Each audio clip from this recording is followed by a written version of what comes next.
Você falou lá no começo, né, do nosso bate-papo, que você tem muitos sonhos, muitas coisas que você deseja realizar e por isso você ainda quer viver muito. Pode compartilhar com a gente um pouco desses sonhos, desses desejos? Menina, ou você prefere guardar não, e só na hora... não, tchau, tchau, tchau. não. Menina, isso é um desafio, viu? Você me colocar para falar isso no seu podcast. Mas vamos lá, você merece. Você é um tesouro nas mãos de Deus. Amém. Karina, eu nunca tive sonhos de ter muito dinheiro. Nunca tive sonhos. Eu sempre fui, assim, muito zelosa para administrar recursos que me chegam nas mãos. Uhum. Quando eu ganhava meio salário mínimo como professora rural, lá em Mato Grosso, eu gastava 90% e guardava 10%. Porque eu aprendi na Bíblia que no tempo da vaca gorda tem que guardar para o tempo da vaca magra. Uhum. Né? Eu sempre tive dinheiro de reserva para abençoar outras pessoas, para ajudar outras pessoas. Sempre tive. E à medida que foi prosperando, foi ganhando mais, foi tendo mais recursos, foi podendo construir um patrimônio. Mas agora eu tenho feito um pedido para Deus que eu nunca fiz. Eu falei, Pai, eu quero ser muito rica. Eu quero ser muito rica porque eu quero construir lugares para cuidar de pessoas. Hoje nós já temos 3 missionários na África que nós sustentamos, que alimentam crianças, que cuidam de crianças. Eu quero ter casas de abrigo, como tem a Casa dos Artistas, artistas velhos que não produzem mais. Eu quero ter casas de abrigo de pastores, de profetas, de missionários que não podem mais ir para o campo missionário, está com artrite, não pôde construir um patrimônio, não teve tempo. E agora precisa sobreviver e sobrevive a duras penas. Sim. Eu quero ter lugares para abrigar essas pessoas. Eu quero ter casas de abrigo para prostitutas que deixam o prostíbulo e querem arrumar um trabalho e não têm qualificação. Elas passaram 30 anos abrindo as pernas só. E agora elas precisam ser cuidadas na saúde, tratadas. E precisam ser preparadas para ingressar no mercado de trabalho. Eu quero ter casas de abrigo para meninas que eu tenho tirado de prostíbulos de outras nações. Meninas que foram levadas como escravas. E que pediram ajuda quando viram os vídeos no YouTube. Então eu tenho muitos sonhos, Karina. E esses sonhos todos precisam de muito dinheiro. Não é com pouco dinheiro, não. É com muito dinheiro. E eu tenho pedido isso a Deus. Pai, eu quero ser muito rica. Para fazer muitas coisas ainda. Essas crianças que a gente cuida na África, a gente dá comida e dá a palavra. Eu quero dar mais. Eu quero dar casa para as mães deles, abrigos. Eu quero abrir postos artesianos para eles. Eu quero ensiná-los a fazer alguma coisa. Então eu tenho sonhos, sim. Eu tenho sonho de ser muito rica para fazer muita coisa ainda. E se Deus me der a possibilidade de fazer, você vai saber, porque você é mais nova do que eu. Você nasceu bem depois de mim. Você tem idade para ser minha neta? Tem nada, tenho. Quantos, tem nada. Quantos anos você tem? 45. A minha neta tem 38 anos. Então, são sonhos e sonhos e sonhos.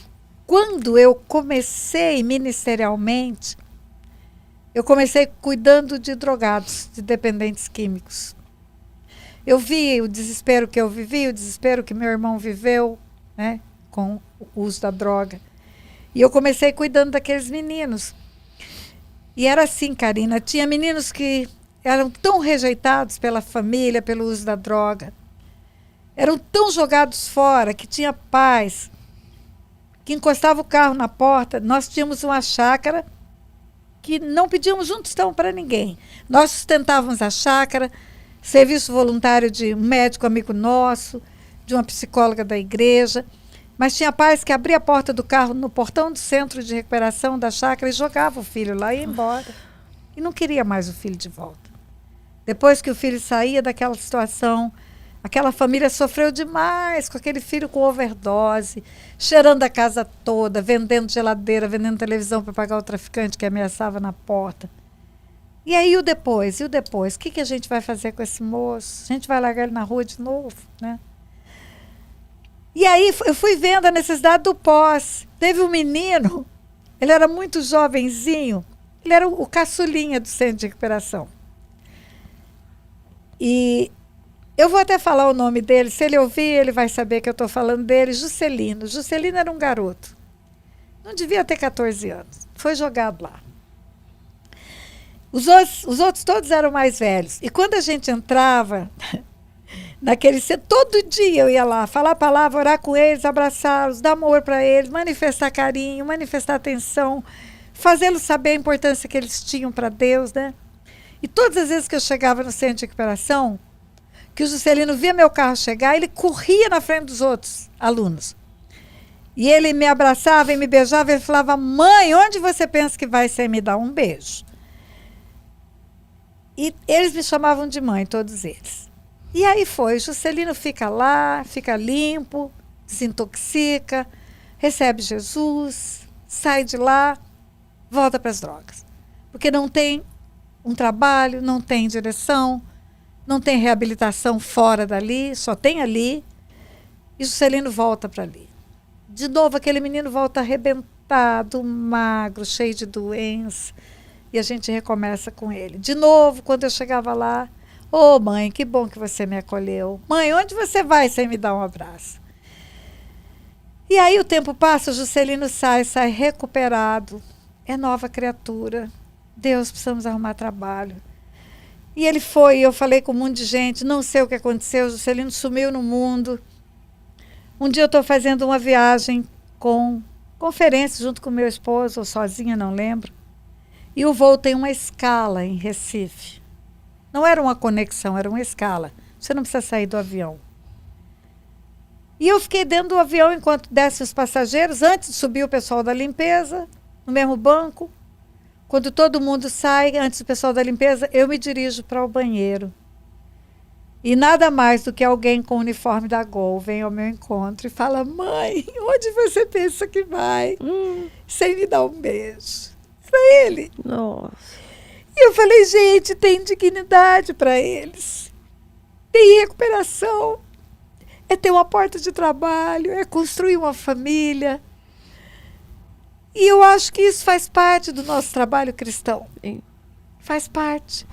Faz parte do nosso trabalho, não é só pregar a palavra. Eu tive fome, não me deste de comer. Tive sede, não me deste de beber. Tive nu, não me vestiste, né? Então, o resumo do resumo do resumo, meus sonhos são esses, Karina. Que lindos. Meu sonho é ter chácaras, é ter casas de recuperação, é ter missionários trabalhando com crianças. É. Que a gente ajude a construir, estes sonhos, e que a gente também sonhe sonhos grandes, né? Porque os sonhos mais grandiosos são esses, quando a gente pensa no próximo, quando a gente pensa, né, num todo e não só na gente mesmo. E Deus quer que a gente seja, que a gente seja uma porta, né, de ajuda, que através da palavra dele a gente se torne pessoas melhores, mas que a gente faça tudo isso com nossas ações também, né? E é o legado que você vai deixar, né, Karina? eu espero muito, muito, muito. Pode saber que você tem aqui uma pessoa que está nessa torcida para que todos esses sonhos se realizem. Amém. E no que eu puder colaborar, conte comigo. Amém. Viu? E que você viva mais do que 120 anos e que eu esteja ali com você, que eu quero passar dos 100. Uhul!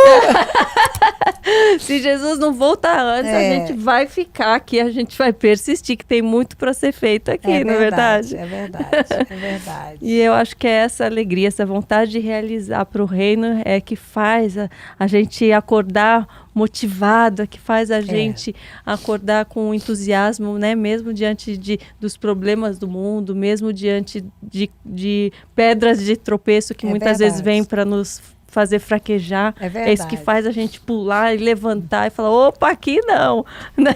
Que a gente seja mais forte do que tudo isso.